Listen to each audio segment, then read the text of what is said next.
Bienvenue sur le podcast d'AVB. Nous vous proposons de découvrir ou redécouvrir ensemble quelques notions clés de l'assurance en quelques minutes.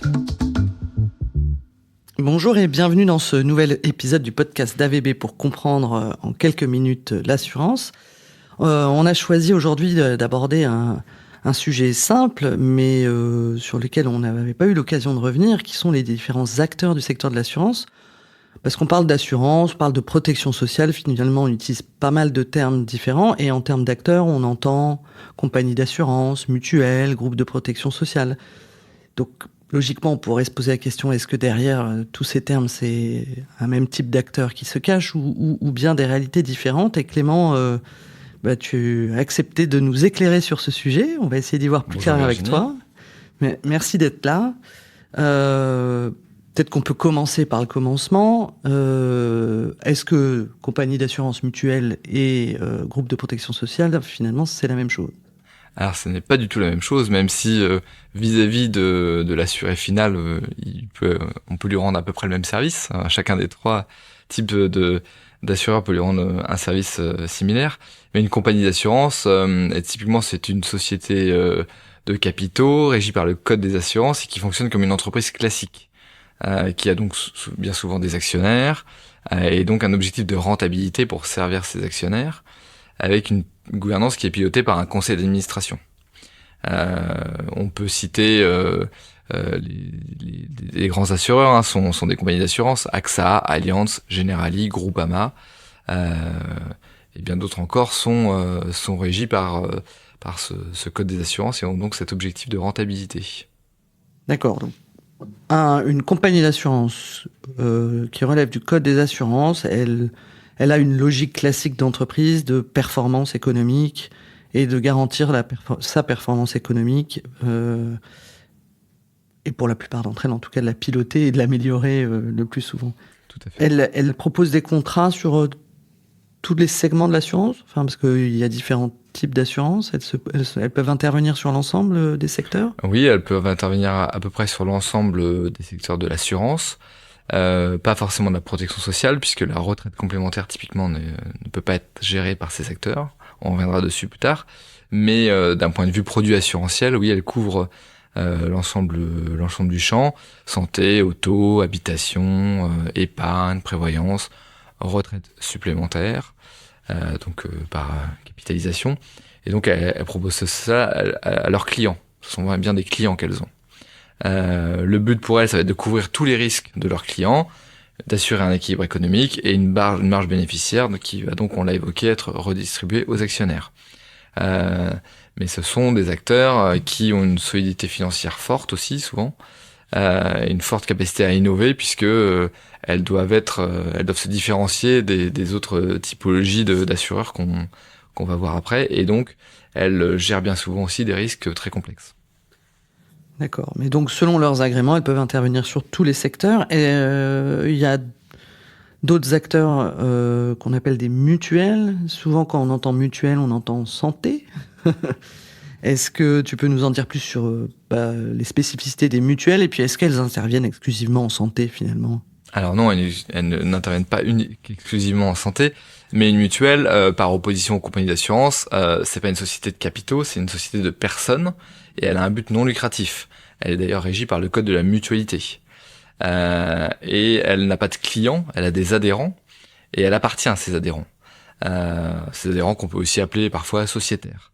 Et donc ce ne sont pas des actionnaires, et on ne leur verse pas des dividendes.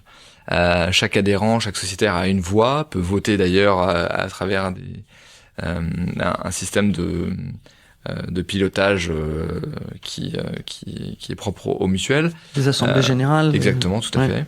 Elles élisent un président qui va donner l'orientation des actions de la mutuelle. Et donc chaque adhérent a une voix, quel que soit le montant de sa cotisation.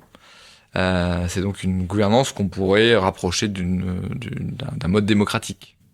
Et alors, tu dis qu'elles sont à but non lucratif. J'imagine qu'elles doivent être rentables quand même, comme tout assureur, pour pouvoir garantir les risques qu'ils couvrent.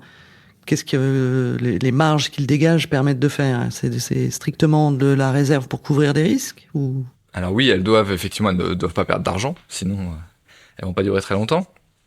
Mais contrairement les excédents que la mutuelle va générer, va dégager, vont permettre d'améliorer les garanties, de développer des services de prévention, de renforcer la solidarité entre les adhérents, voilà, de servir cet objectif social que la mutuelle a, qui est inhérent à ses statuts. Historiquement, les mutuelles sont très présentes dans les secteurs publics ou dans certains métiers. Par exemple, la MGEN pour l'éducation nationale, Harmonie Mutuelle, la Mutuelle Générale, qui, voilà, elles ont donc une forte dimension sociale et une approche collective du risque. Elles sont, tu me posais la question de, est-ce qu'elles sont très focalisées santé? Elles sont très focalisées assurance de personnes, santé, prévoyance, épargne retraite également. Elles sont moins souvent, elles proposent moins souvent de l'assurance de biens. Et donc les excédents qu'elles dégagent doivent servir les intérêts de leurs sociétaires, c'est ça que je comprends, dans leur logique, et non pas servir des intérêts financiers. C'est ça, exactement. Donc ils ne reversent pas d'argent à leurs sociétaires, plutôt du service, de la solidarité, de l'action sociale. Tout à fait, et puis ils peuvent aussi, si vraiment les excédents sont importants, proposer des remises tarifaires ou bien des gratuités de cotisation sur des durées limitées, par exemple, à leurs adhérents pour répercuter ces excédents. On passe au groupe de protection sociale. Alors, c'est un grand mot, un long mot. Ça désigne qui, les groupes de protection sociale, et ça fonctionne comment? En quoi c'est différent des compagnies d'assurance et des mutuelles? Alors, un groupe de protection sociale est également un organisme à but non lucratif qui peut gérer à la fois des régimes obligatoires et des régimes facultatifs, complémentaires. Des régimes obligatoires comme par exemple la retraite complémentaire Agirc-Arrco, qui est qui est gérée par tous les groupes de protection sociale en fonction des différentes branches professionnelles. Et puis des régimes complémentaires, la santé, la prévoyance, de l'épargne retraite également. Ce qui les différencie des mutuelles et des assureurs, c'est leur gouvernance, qui est une gouvernance paritaire, c'est-à-dire qu'ils sont pilotés à parts égales entre les représentants des salariés et des employeurs. Du coup, la notion de groupe, c'est parce qu'ils gèrent à la fois des activités concurrentielles en santé-prévoyance et à la fois des régimes obligatoires. C'est ça qu'il y a derrière cette notion de groupe. Oui, exactement. Ils ont une institution de retraite complémentaire qui va gérer la retraite complémentaire Agirc-Arrco, qui, elle, est obligatoire pour tous les salariés du secteur privé. Donc, en fonction de la branche dans laquelle l'entreprise se trouve, elle va cotiser chez Malakoff Humanis ou chez AG Mondial ou chez ProBTP. Et à côté de ça, ils ont effectivement des activités concurrentielles à travers la distribution de produits santé, prévoyance, épargne, qui, elle, est vraiment complètement soumise à la concurrence, et donc ils se retrouvent en compétition avec les acteurs qu'on a cités précédemment, les compagnies d'assurance et les mutuelles, par exemple.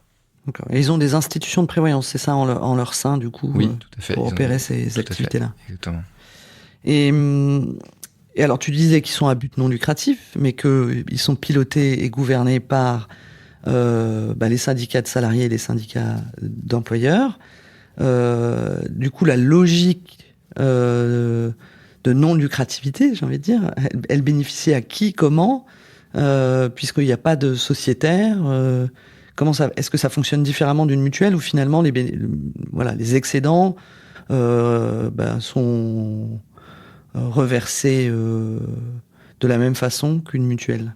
Au final, c'est à peu près le même modèle in fine vis-à-vis du client, de la personne assurée. Effectivement, s'il y a des excédents qui sont constatés, ils peuvent également être reversés entre guillemets sous forme de gratuité de cotisation ou de baisse de cotisation sur des contrats. Ce qui change réellement, c'est la manière avec laquelle ces entreprises sont gouvernées, puisque d'un côté, les mutuelles, c'est vraiment le sociétaire, l'adhérent qui agit directement sur la gouvernance de la mutuelle en votant.